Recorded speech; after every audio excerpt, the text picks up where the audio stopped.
clothes. But we're good. Guys, before we start this video, I want to mention the fact that I just got back from cutting grass. I had a problem with weed eating. I come back and Gas here has told me that his daughter, Sabrina, was playing on a swing and just got hit by a car. So we know she's somewhat alive. We just don't know enough about it yet. But my wife's doing all this medical nonsense. I think she might get word in quicker than not, but again, we don't know how much. We don't know how anything at all in the nature of it yet. I do know that she was pinned under the swing and the car. Her legs will probably be destroyed, but we know she was alive when they put her in the vehicle. So I just figured that we'd mention it to everyone here that watches these videos, just because it needs to get brought out, get told. We're doing this video. I don't want to hide it from nobody. Right, we don't want to hide it, but we're doing this video just to lighten the mood for today. Yes, and she wouldn't have wanted any of us to stop these videos just because of that. I've explained to you the whole thing within itself, so we're not going to stop. And she'd have a fit if we found out that we stopped all this stuff just for that. So off we go to talk about the legendary run, right? Right. Okay. Pretty sure we already did a video on that in the past. We did record a video, but we never posted it. I'm still debating on. You're right. Right. But okay. we're gonna discuss everything that we discussed on that video in this one. So we're gonna talk about the entire update. So first, let's talk about the fact that the update came around with. Let's talk about the fact that the update came with a bunch of new Atom Shop stuff. It came with some. It came with the Screaming Eagle paint, which is a brand made. Sadly, I was kind of hoping it'd be a new gun altogether. The Flyboy paint, the flight helmet stuff, the parachute backpack. Yes. And a mode icon as well. All the above. And some. And it also comes in the form of a bundle too. You can get it as a bundle. And some Flyboy, not Flyboy, but military berets. Right, the berets look pretty neat. A lot of people are hyped up for the berets. There's one for 76, but I haven't seen it yet in anything from what I do know about this update and what's to come. I don't know if the beret will end up becoming another Seasonal Brotherhood section season item, but I do know there will be a blue and a yellow beret with the word 76 and a gear written on it, like you did for kind of like the hat that was his Fuck Wears the Foundation Dingo Boy that sometimes shows you for no Marley, Monty, whatever his name is, the dude, the boy that you get your foundation. What's his name? Brain just flatlined. Ward? The dude that you tried bullying for. Oh, Samuel. Oh, word. Samuel. Samuel wears a hat and a shirt that you could have, if you were a beta player or did things that were more than just, like, if you were beta day one, I believe, like very first day of beta, you were supposed to receive a hat. That same hat he is wearing a lot of Vault-Tec clothing that's actually from those people, like where we got a veteran uniform because we stayed through the trying times. People that were like Samuel that played just cause, and they've been playing since like Litter 1, like we have the ability to make hat and a shirt that had Vault-Tec with a BT. There was also a Vault-Tec trucker's cap you could get as well. Some of it was promotional. Promo code here and you get a free hat or you get a free thing, but a hat was nothing. You can actually get a version of it in VTU, but it's like it is the rarest obtainable item in the entire game. I'm still hoping they consider my suggestion as well about rare items to make the Jingle's Big Day video game, because that is a cut Fallout 4 content that was teased to our little bingo players with the board game, and I think they need to quit teasing everybody and make it a thing already. I was like, I'm practically begging some of my coworkers, like, please make it into a video game. I'm a holotech game junkie, and I think a lot of people that I play with know this. I have a craving for holotech games, and occasionally when people are taking their sweet time or need a thing I planned, like today, me and you went to the observatory for that video, and that we uploaded today, I believe, and I was literally like, no rush. I was actually planning on going to your camp for the time being that you were there in my mind and playing like Nuka Tapper or something. I'm really good at Nuka Tapper. That's probably the one game I'm good at right now. Of all the, nine of them, I think. There's Nuka Tapper, Automatron, which is you versus what looks like Captain Cosmos guy versus an onslaught of all the robots in the game. Like Sentry, a Sentry bot is all trying to save people. You should run around and shoot and stuff and try not to die. And it's the game plan. Don't die, collect people, get a bonus per person you save. But I like Nuka Tapper. It's a little bit more challenging after. But when I looked and saw the board game had a reference to it, to why I remember distinctly it being cut content. They put it as a teaser, as a $40 comic book, because of inflation. I mentioned that to you as well. I was very sad, but I was giddy because, like I said, if I pester my coworkers enough, they might consider running their old holotape machine down the vault, and maybe if I get enough upvotes, like I said, people start making note of it being a possible good idea, we'd have the full set. It wouldn't be just, all 9. It'd be 10, the official number. It's supposed to be, so I'm doing dishes, those who are curious, and I'm almost done. But basically, we were supposed to have 10 games in the Fallout universe.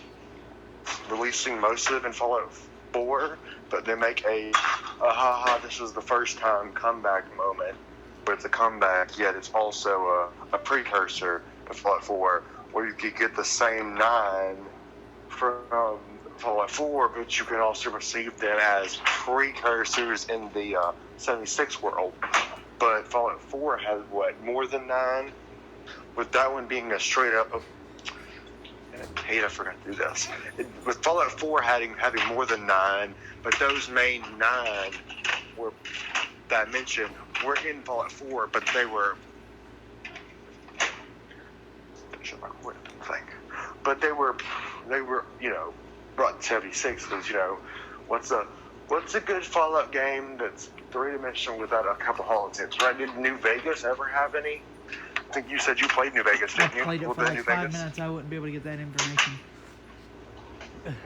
But do you remember hunting for things like that in Fallout 4?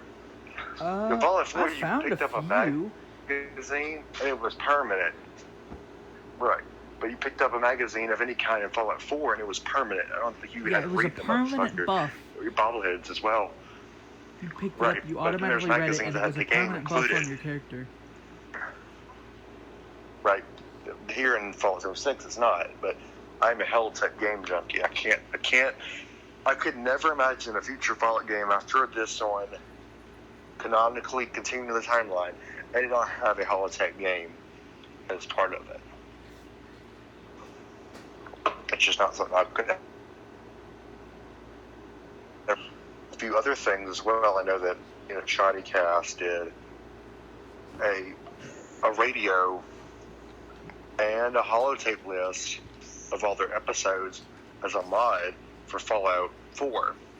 You could get this mod, download it, and it would run autonomously with the robot joke there. It would run with their actual videos. Every time they added 10 or 20 new videos, that mod would get updated and add those. You could listen to him talk. You could listen to all the lore. They had a radio station that had music on it from them. Maybe when music was probably also talking, but they used the game and mods to make that a reality. And again, like I said, I don't like getting teased. The thing says it has a game included. It maybe even came with the board game, in Logical, the one we're playing on. Right. So why no has give? You know. Right. It kind of hurts. It hurts me a little bit because I would like that. And now, speaking of board games, I want to get into this. This is by far, I'm actually a really big fan of this, but the Legendary Run is here. And to me, it's amazing. Because, think about it like this. Normally, you'd earn atoms for free. You still can do that and get stuff in the atom set. Right. But now, for the on most top part, of that, just do challenges. Just for doing stuff, you get free rewards out of a pass that you don't even have to pay anything for. You pay $0 for this. If Bethesda was greedy, they could easily just put a $10 price tag on that damn thing, and it would work. Right. But they didn't. They made it completely free for everyone to access and get the rewards. It's called free DLC. And you get the ammo converter through that, so you don't have to grind a shit ton for that. To me, I want to make a separate video on that as well about my initial thoughts of that whole thing within itself, because I have a little bit of a opinion on that as well. I want to give my opinions for a second here on that. I like the idea of the ammo converter, but the way it's set up, the fact that it's on a terminal, it's just too slow for me. Too slow, and it doesn't. And also, if we're gonna do that, if we're gonna do it right now, I might as well say mine. I agree with that. It also is like, imagine you had an Apple laptop. Now imagine you having every tab you open is there. You know, it's not like you open a terminal, you can run through the logs, and you can back out of those logs to read another thing. With the ammo converter, every time you click something, it pulls up an invisible tab. That's a lot of backspaces. If you were like me that time, you went AFK before we went to do our Atlas, whatever. I spent 5 minutes just trying to figure this thing out. The interface is terrible to me for the fact that, hell, Sabrina even said, so did Kate, you could just get ammo from a vendor, a player, or just make it quicker than you could figuring out the interface, Dad. And then Mars made a joke about me not being really good at website stuff, which is not, she's not wrong, therefore I laughed too. But I spent more time backspacing all those tabs out of the interface right before you came back. I just got done. That is, to me, not good. That is not good. For what? And I have a compromise. 2,000 rounds? Right, just for that. And I have a compromise for this. Keep the pricing the same, but instead of making it on a terminal, make that side kind of like a crafting station. You just like you'd scrap ammo for points, but you do it in a crafting way, so you can go much faster, and then buy ammo the same way. Kind of like you'd be crafting it. Okay, so basically take the machine out and make it a crafting table, and then you go on the terminal. And the terminal will spit out ammo or something. Or hell, make it like a vending machine where you can sell the ammo to it, you get the points. Oh, yes. Buy from it. Well, again, you can't just do that. Right. If you're talking about vending machine, like I think you're saying, it does say on the machine you can't use it anywhere else but that machine, the ammo converter device. Right. So if you're doing it the way I think you're going to do it, someone's going to be like, well, it's a vending machine, so I can just do that. That's why I mentioned the crafting table. I think it would be just allow us to go much faster with that, because terminals are, let's face it, slow. Yeah, but at the same time, what was our group initially created to do? Enjoy the game and not rush and grind all the time. So in a way, I think that would have been fine as well, because I'm not going to use it. I was very happy about it when I heard. And I told you about it way back when. But from what I was told, what I know, and what it could have been, compared to what it is, it didn't really deliver to me. It didn't deliver. To me, I thought it was going to be like a Tinker's Workbench that had the ability to scrap those items as a separate button or something. I wasn't expecting a slow terminal, time-consuming of collecting bunches of points, right? For what 2,556 rounds. I have 3 5.56 rate-related guns in my inventory wheel right now. One of them has a 90 count drum mag. I painted that one Eagle. So it's a stick mag, but it's drum. The other one is like extended mag, the Swift. So it has 80 maybe. And then the regular matte one, I'm painted matte black, runs 20. That 200 rounds is dispersed, or 2,000 rounds will be dispersed amongst those 3 guns because I keep them full clip and I only use the one that I see necessary to shoot. Right. Well, that 2,000 rounds didn't do a lot of anything, and that's the only problem. You can only give so much ammo to the machine, and it doesn't seem to run out. As long as you got points, you can buy ammo. I think there is a max buy, and I think Rifle may have already done a video on it. But again, that's just not my thing. I was my more daughters, hoping all of when them. I heard ammo converter, It's easier. and I think this would be a really good idea. Instead of the crafting table, one side would be a storage bin. You put ammo in there, and whatever the values were, it would show. You put that in there, and then you use the terminal. Like a scrap box where You'd it use shows a the terminal list. to pick an ammo that you want it to create, and it'll take all those points from that ammo, using the values, and put it on the other side as that kind of ammo. So it would just convert it while you're waiting. Would you do it like one box, one terminal style, or an in and out style? I was thinking one box, one terminal. So the same box that you put it in will be removed. The terminal will be like, okay, here's your point. Or you do like a scrap box. You scrap all, and it would show the list. Do that per ammo. You intentionally put one at a time in, not one bullet, but one chunk at a time. It says, here's your point list. Here are all the ammo of the points you acquired in that box. You have the terminal. It's like, okay, well, I don't really need all the ammo. I put it in there. I could use a shit ton of 5.56 or 38s or something. Let's do something exotic and do 40s. Because, you just don't find 40 rounds always laying around as much on enemies as you do like 38s or 45s, 44s. So you select it. It's like, oh, look, you have what the amount of points you acquired, and the rounds are like 10 points each or whatever. You can buy 80,000 rounds for, let's say, whatever you stuck in there was pretty high in value. So then it's like, okay, then you go right back to the same box because it has that dual capability. It has like 2 slots intentionally in that box. When you're in the box, the interface shows a scrap and a conversion box. So all the ammo that you're putting in to be scrapped is in one slot, like trading, where you have tabs. And you just go over to the conversion side where you'll be converted and received from that tab. And you could pick your ammo up and keep on going. It's not as complicated as picking. With this, what we have now, I can assure you we have that's an ugly ass bird. But now we know for a fact that everything you open in that terminal is a tab, and now you have to know exactly what type of roundage. And, I'm a military dude. I know my roundage. I know the difference between high caliber and low caliber armaments. That's 10 mils and up to 3.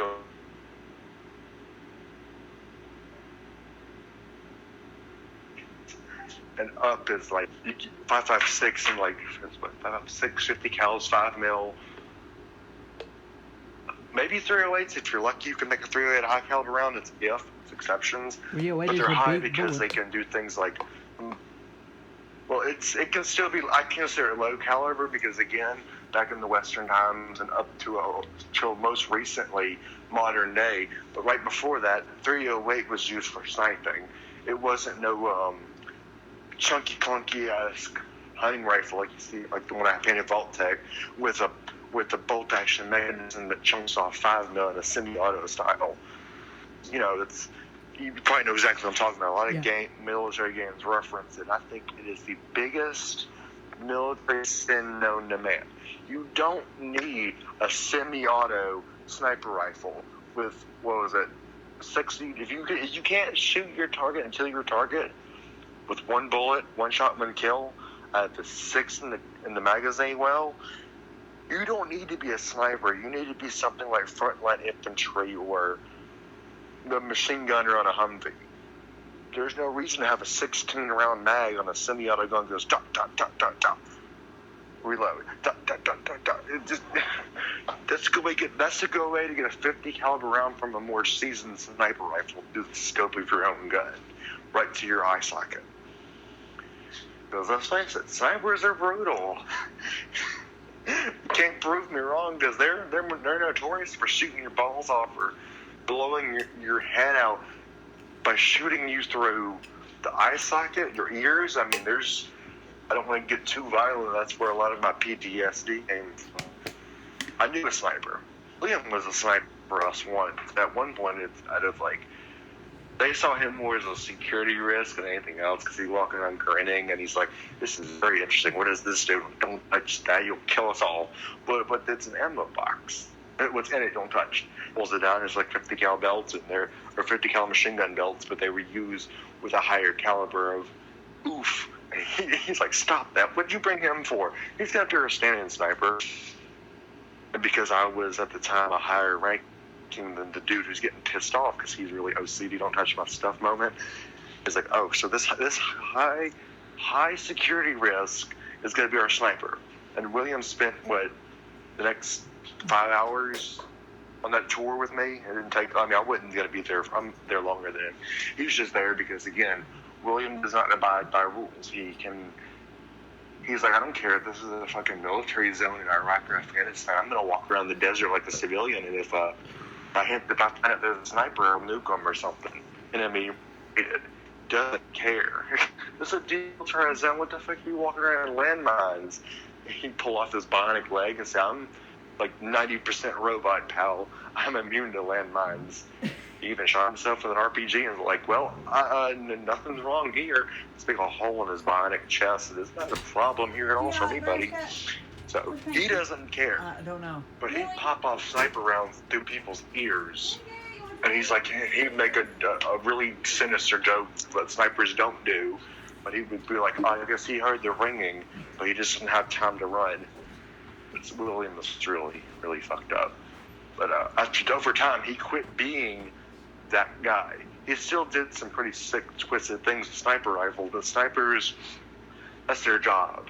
Silent, clean kill, one shot, one kill. They don't care if your nuts are not protected. They'll shoot your leg off, and they'll intentionally target arteries and important veins and limbs. So just because you are in heavy ballistic vest armor doesn't mean they won't shoot you in the eye or through your ballistic mask, your neck. Some snipers in the enemy lines take great pride in cross-sniping, where they'll snipe you in multiple different angles. I went over there on a tour one time. I was still doing that same tour. Like I said, I went a lot farther in than he only did like a few days in a 5-hour trip each time. And I remember getting into a firefight, and we had our snipers doing their thing and our guys on the ground doing their thing. And at one point, one guy was in the comments says, we got a drone confirmation of 4 potential snipers on the enemy lines within proximity of our checkpoint. Do not engage. And 5 minutes later, they blew those motherfuckers up. Those snipers were taking off hits on civilians. All 4 of them would shoot something important off. One of them usually went for a limb, like arm or leg, and the other one would. One guy was like, I don't think he really knew what he was doing, like what he was gonna do, because he'd either shoot you through the ears, and he would actually see bullets go in one ear, out the other. Or he'd shoot you in the fucking forehead while his friends are shooting legs and shit off. They never did anything else. And it was like, and the leg ones, if the dude happened to miss your ear or your eye, and he didn't hit you at all, it wouldn't matter, because your legs and arms have arteries that are really important. That's why when you go to the doctor and they bind your arm up at the top, there's a vein on the inner section of your arm, that's where your palm is, that's why people cut down weird. There's a vein there that if you cut it, there's no hope for you. There's one on your leg too. That's why tourniquet, or whatever you called it, what the fuck you called it, artery. Bloodletting and shit was done through the legs. Like the artery, there's one at the top of your leg, and if that artery gets pinched, and I've pinched it before once or twice getting out of bed, it hurts. It makes your leg will turn a little bit of a color, and my veins are always visible. It's in the family line. So it's not fun, but What are we even talking about again? We're talking about the legendary run we got with the ammo converter. Let's go back to that. Let's talk about the ghillie suits and the fun rewards. Yeah, I wanted to talk about the rewards in return for skins at the pace. But first, I want to talk before we talk about like the cosmetics and stuff. Let's talk about about what I feel about the lunch boxes and the supply crate, the Vault Tech ones. I personally like the lunch boxes because that's a free XP boost for you, and if you're around somebody, they get it too. And you get like, is it XP only? XP and another bonus. Because I know there's a couple that give you statisticals. Right, there's another bonus that comes with it. But it's XP one all the way, all the time. That's what I'm curious about. Is it like XP and this? Yeah. Right. I think so. If it's XP and X other one, that could be very potentially great for people like me that aren't really. I'm not like 180 like you, but you're closer to 200 than I am. So, no, I'm sorry. That'd be a good excuse to hunt for those during a double XP or hell nuclear winter match or pre-nuclear winter, and then level up a bit, go into nuclear winter, play a little bit. That sounds like fun. Yeah. And also, I want to go. We might also be seeing some of those items as Atom Shop exclusives as well. Right. Possibly free, possibly not. And the supply care packages, I really like those because that's a bunch of resources that you can stock up on, especially if you have Fallout first. Oh yeah. And now let's talk about the cosmetics. You can stack them. Okay. Just gonna final before we get into that. Mention that if we're able to stack those Vault Tech boxes, like I think you're gonna be able to do, and you have a scrap box, you could intentionally stockpile 8, 9, 10 of them in your stash box. Don't even scrap them, and only scrap them at a time of your scrap box is getting low, especially for players that don't hoard like we do. You can't sell them, I'm pretty sure, but that would be nice if you could stockpile a bunch of them and scrap them as needed. Kind of like a scrap box is only there, or a scrap kit's there for, oh shit, I can't get back to my tent in time. It's going to send it to your stash box, and you could just transfer it later. That's a godsend. Yeah. Like the repair kit is too.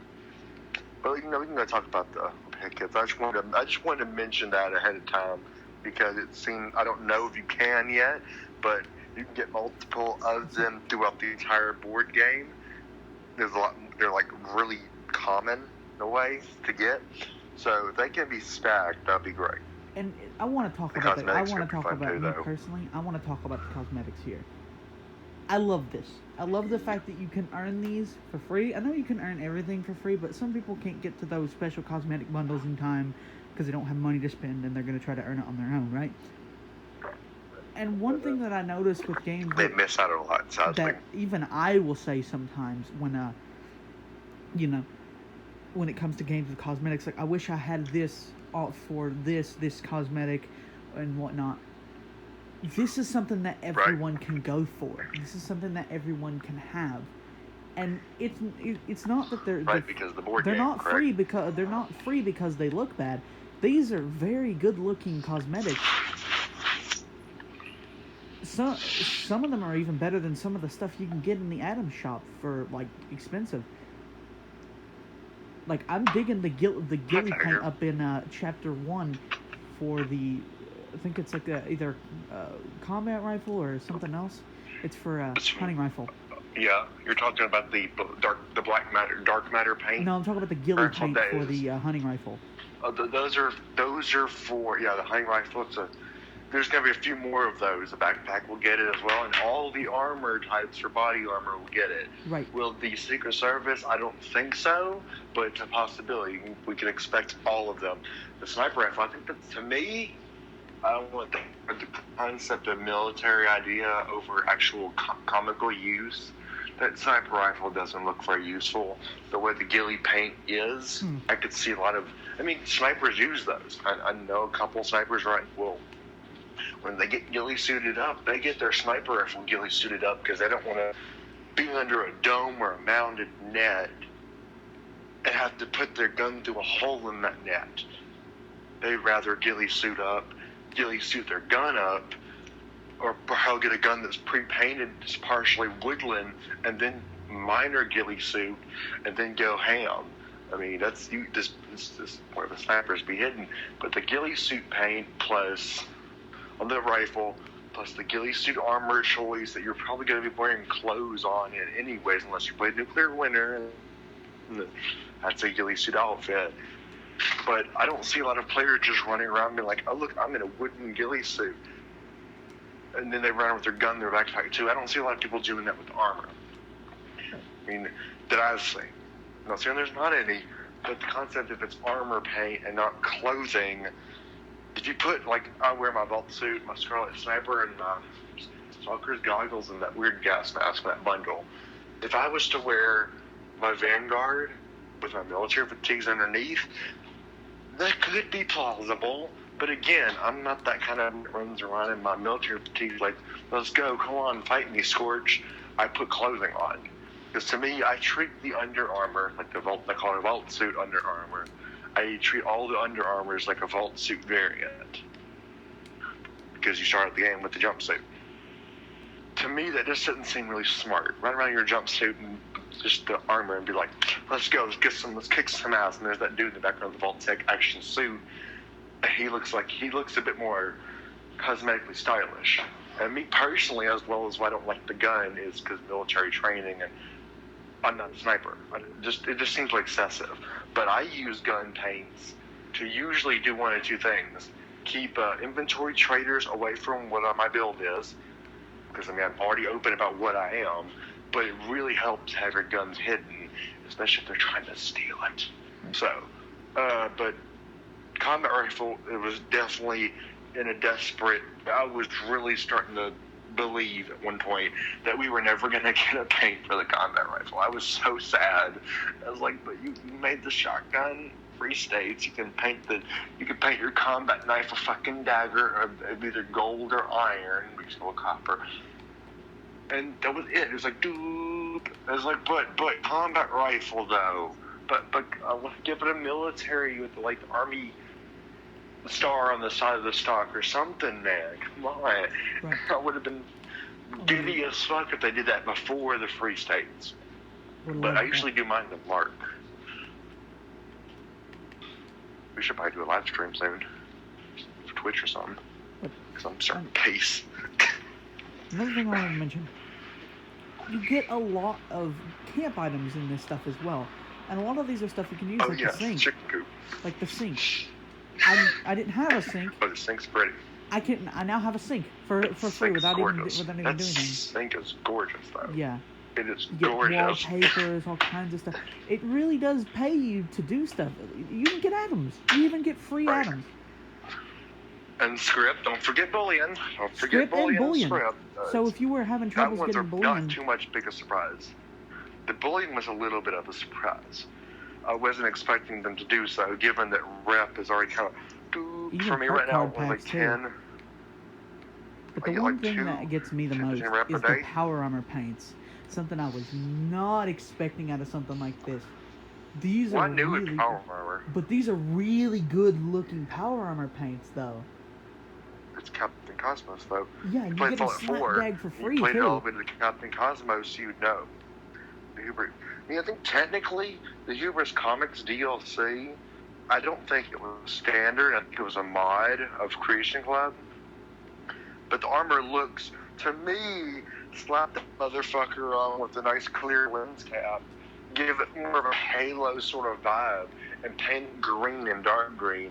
To me, the Captain Cosmos armor reminds me of Take Doom Marine. Now just stick him in the face. It just screams, I'm a fucking Doom Marine. You know, it really does. I mean, give it a look at it next time you're on the internet, Rama. Look up the Doom Marine from the box art from Doom, where he's shooting at the zombie or thing that's grabbing at his arm, and then give a little bit of a glance at the Captain Cosmos set, and see if you can kind of see lots of resemblances. And I'm not saying that those are like, oh, that's a guaranteed. It's so much time the gun game, a little bit to have. And the videos I've seen on the internet, because I didn't really play anything past the very first Doom on the computer. I was like, it's a Zelda game sort of thing. It's side scroll in a technical way, but you're in a you're in a first dimensional play style. So it feels Diablo, Zelda style dungeon warfare, Diablo shoot 'em up, but then give him a hell of a backstory. And to me, making him the most badass main protagonist of any game to date. There's nothing that says badass that besides, oh look, I've already been through. I beat the fuck out of my leader, the one who's above me, because he told me no. Then I went on to save the human race. They get home. Oh look, Argent's like, power, more power, no more pylons, just power. And I gotta beat the fuck out of them. Save the human race. Was the next Doom game that followed? Those motherfuckers did not stay in hell where I put them, and now they killed my rabbit. Beat the fuck out of them. Save the human race. Avenge rabbit. Now Doom Eternal comes out and it's like, well, there's no human race to save, but you know what? I'm just pissed just because. Doom games are just so, they put him in the badass, horrible situations, and now the shotgun has like a grappling hook on it. So, what could you want? Like, come here, I'm not done with you. Just give him like a fist motion when you do. That would be great. Doom to me always had yank a pinky back and punch him. But that's a whole genre within itself. But like I said, next time anyone that's watching our videos, next time you're on the internet, look up the Doom Marine box art for like Doom 64, for example. He's holding the gun, and then go back and look at the Captain Cosmos and visualize it in the Doom Marine colors. It feels like a giant Doom Marine polyester, the weird articulated plastic shit. Imagine it as a box art, that weird box toy you can get that was kind of looks like they joke about it in the Doom Guy Talked thing. He joked about it being Halo. My kid loves Halo, or Master Chief. But the armor looks just like Captain Cosmos, just repainted. So, it's style. That's why I'm going for that dark matter paint. Or even just in the regular armor, but that's a long way away. But if I'm going to do it, I'm going to do it there because, again, it brings back Doom vibes, which I don't think could get any better. The lyrics are really amazing. I can list off a couple that you may or may not agree with that I think are worth grinding for, even though we both can admit we don't need to grind for it because, it's not really all that much of a grind either. Right, but let's go back and talk about the paints you can get. I won't be getting the dark matter paint until chapter 2, pre-chapter 3. Like, that's the 1, 2, 3, 4, 5, 6, 7. That's 8 if you count the actual gun. 8 spaces away from the time warp that warps to chapter 3. Which, of course, again, after this week is over for the season, you will get the ability to use atom points to advance, because the first gun you can get is way after that. I mean, you're at the converter, correct? So you got 1, 2, 3, 4, 5, 6, 7, 8, 9, almost 10 spaces from where you are currently will be the Flatwood Slasher. And you won't get that in until, give an extra 20, the Ghillie paint's about 20 paint later, 20 spots later. Add another 10 to it, almost. I'm not going to be exact, and you get the first Atomic Onslaught paint, which, strangely enough, is embodied through Excavator. I thought that's kind of weird, but fun as well, because again, as I've told you, and you've noticed it too, the Excavator and Ultrasight have really just kind of gotten back of the bus, redheaded stepchild style. A lot of the paints for them were kind of ignored. You could remember pre what big update before Wastelanders, so a few updates back, we just recently got paint bundles that had all armor got this paint. But before that, it was everyone but Ultrasight and X1. And then all of a sudden, you got a bunch of paint in the item shop for the Ultrasight and Excavator, Combat Excavator, not XO1. I still, for some reason, will do that. But now we're getting them as you can get it, and it's all of them, or you get it as a one type of paint, and then each of the paints are released in their own time as well. That's what this one does. I did the Atomic Onslaught for, where was it? Towards the end, I would venture to say. The Atomic Onslaught paint was a style I tried out, and because I'm not really good at art, and I'm not gonna say that's what I was gonna call it, because I did not call it Atomic Onslaught for my paint style. I did for the Onslaught. I actually did it on the new armor set that we got, and I called it Nuclear Hero or something like that. It was very bland because of course it's atomic. I knew that Captain Cosmos was on its way. I think one of the paint schemes I did in a prototype before giving it its final name and sending it in was Atomic Devastation, which was a section of the same lore that I was kind of jokingly making up, where it was their own faction within the Captain Cosmos line, completely uncanny, completely made up. They're like kind of like the BOS is to everyone really doesn't give a fuck, but they're just there. They're like the BOS was to the responders. They weren't really helpful. They were even assholes, but towards the end of the story, they were like, oh shit, the Scorched are bad, let's team up for one big stand at Huntersville. That's kind of what I imagine this armor to be. They're really kind of, they're bastard factions. They really don't care about anybody else. They go into nuclear irradiated planets and they do their thing. They take it over, then they leave. And because their power armor is the best of the best as far as radiation protection, they could go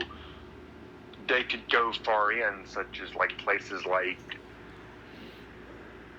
well, I don't know how to say it because I don't know a lot about the planets and Cosmos. I was in it, but I wasn't like, I know all the names of the characters and the voice actors, and I wasn't really a lore dude until me pre-buying Fallout 4 and looking at the Creation Club BS, and I was really intrigued by that. But right. Just imagine a fake name of a planet for the Zetans DLC, where you get sucked up in a big jet while exploring them. But this is Creation Club DLC specifically. They abduct you. You meet a girl named Sally, but you can't quite tell if it's the same Sally as this Sally that's on the holotapes here. But then you meet a dead spaceman, died in cryogenic. You had a Western male, a Japanese samurai, and like two other historic-based events that came before World War II, the Divergence. But these aliens basically did a kidnapping of their time. Every time that you could really, really count for a oh my gosh, there's an alien moment, or any time before World War II, if you count history exactly the way it comes out. People kind of did a lot of that back then. When the world was new, space travel wasn't really a thing yet. If a cow showed up to be albino, they call it alien or something random, like out of this world, stellar. And then we kind of got into space travel, and it's like, okay, that's just an albino cow, guys. Good job. But, samurais, and it's all military power, in a way. The spaceman was dead, but because he resisted. The girl mentions that he died because he resisted pre-cryogenic. They just stuck him in the pod anyways, like a trophy. But he knew what was going on. The other ones didn't. The samurai didn't even speak English at all. You couldn't even get any dialogue out of him because you don't speak English. Like, no, I'm good. I'm on vacation, bro. But I think the Captain Cosmos idea was very nice. We needed something lighthearted. In a way, it's even a reason for faction-based Discord and Facebook groups for Fallout. I think this would be a reason to compete. Because if you know yourself, and I know very well, but we both know very, very well that factions on certain platforms like Facebook, Discord, there's a Facebook group on Skype that might do it as well, maybe at this point, and they do what they call faction wars, where they have their group is a specific Fallout faction of the canon of Fallout, and they fight each other. Like, before we left the Appalachian BOS, because again they were not worth at all. Don't ever join them. They're very, very bad people. Like, they'll take your stuff from you, and they even consider murder as an option, surprisingly, as their second option if something happens, faction related. So if they're going against you and your faction, they'll start hacking you and stuff. I actually talked to the opposing faction who play in this game as the Legion, and I asked them some things, so we couldn't get Eric to say anything about it. The Legion was attacked first. They showed me proof where Eric and his group did not. The supposed enemy group showed me proof that Eric's supposed defenders and the caravan that got attacked was all pre-set up to start a fight. And basically, when you have something that's really big, you fight people, because when you fight them, they lose. They either do one of things: completely cease to exist in the game, as a faction, or they merge with the faction to just kick their ass for the sake of territorial dispute. Attacked, and they were, I think, the group got fined, of course, because I gave again, not out of revenge, though I could be, because we have Voltec. We kind of can dictate in a way what's fair and what is not fair. But I gave the Legion a bit of leeway that if something happens, they can throw this down, and the BOS group can't do jack shit. They can't do anything. They can't hack them. They can't.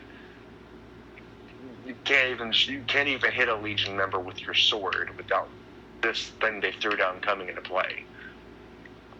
And it was really fun because I made up a name for it. Was a factional devastation. It's a little complete. All the methods are kind of sort of made up, but what it basically does is your group is in a faction war. You're losing, and if you want to turn the tides, and you know that you're fighting with, and you can prove to us your group is the one that's the victim here, and the other group is doing some wrong things, you contact me, and I'll take care of it. I never tell them what I'll do, but they do know I'll take care of it. I gave that to the Legion because the Legion, though I don't like factions, I don't support the Legion factions because every faction at this point, regardless of what they say, follows the game faction styles way too closely.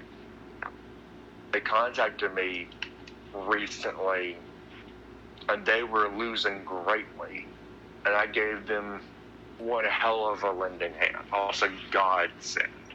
I wiped out the whole Appalachian Brotherhood of Steel group that Eric ran, and 7 or 8 of them are spending 4 years prison sentences for attempted murder or federal charges on hacking.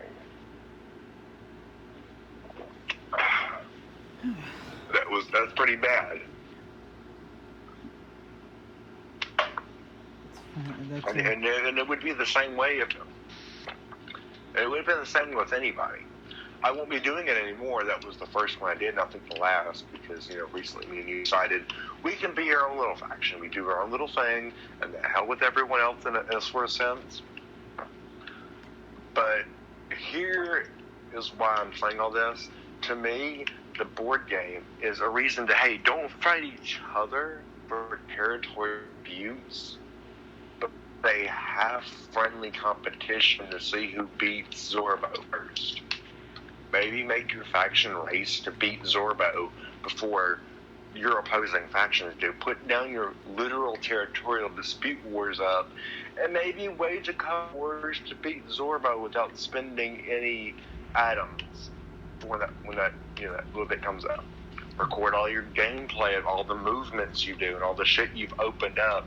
And make that I challenge you, Enclave and BOS, and you're like your little B faction, and you challenge them with a certain rule base, which is, I'm going to call the Vault-Tec standard. You're not doing it to claim any land. You're not doing it to say, haha, the BOS is better, because we're the BOS. It's strictly fair gameplay, and you have to record everything you do. Not like in-game, but you have to record the challenges you're on or you do. Has to have vocal presentation as well. So I'm going to do these today. You do them, you record doing them, like you completed them. You don't have to record the whole data of all the ones you did for those who might do 20 a day. And you record the rewards you get. And that is your call out. Once your faction calls out, if the other side accepts, both sides do it. You don't go and you don't go do what you normally do, where it's like, well, I'm going to go fight the Legion today, and I'm going to cause a massive PvP server. PvP equals you're out. This is my challenge to all the factions. I know someone's going to be watching this. It's going to be a faction leader of whatever server they choose. I don't care. Vault-Tec is calling you out. See if you can beat us to beating Zorbo. There might be a prize. Considering I will be personally... There might be prizes, but I'm not going to mention any yet. But considering I personally be on that grind to beat Zerbo, or I'll be doing what I can. Right. It's an honest effort. This is literally nothing like any other faction has seen. And I'm not saying you're not a good faction if you don't join. It's completely optional. Vault-Tec is challenging everyone in the Wasteland faction or not. No matter how big or how small, we are challenging you. And you're welcome to join us in the Vault-Tec, on the Vault-Tec side if you want. We're challenging the Wasteland and all in-game faction peak players. See if you can beat us to get into Zorbo.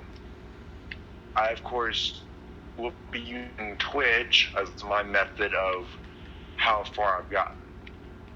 PvP, for the sake of territory claiming, is out. If you accept, you can't go and fight your current acting war members that you're against. End of story. That means you're no longer canon to continue the challenge. So keep it simple. You're all putting away your guns in a way against each other, putting your brains to the test. You know, maybe pop off some allies. I know some of you people that are watching might be allied with other members. You can team up with allied forces in your faction. But again, you cannot go around and fight each other during these moments. It is just no. But we're challenging you guys. See if you can. If you step up, you might be surprised at how easy it is to not be big hunky factions with all that power. Sometimes the power is in the brain, not the brawn. Right. I would like some people, if you are a faction, please let me know if you're going to do this. Because again, if you don't say you're going to do it in some shape, form, or fashion to the challenger, I can't call it canonically correct. But if you are thinking about going against or with Vault-Tec, we need to know. Hosting maybe a couple daily LFG. Well, that is the challenge. The board game extravaganza, Vault-Tec versus the Wasteland. I'll be either me or Bromby if he's up for it. Might do a couple. Recruiting for Vault-Tec. You don't have to stay. It's just a challenge. Your goal is to not only race us, beat Zorbo, but beat Zorbo all the way to the end zone. But you get to choose your own method. If you have a capture card, go crazy. I'm going to use Twitch because Twitch is just on my list. Good luck to all who are playing, for sure, because I think we're all going to need it. Oh man, but we're going to have lots of fun, aren't we, bro? Yes, but that will be the end of this video. Yes. Thank you guys for being here, talking with us here. But. And thank you guys for watching.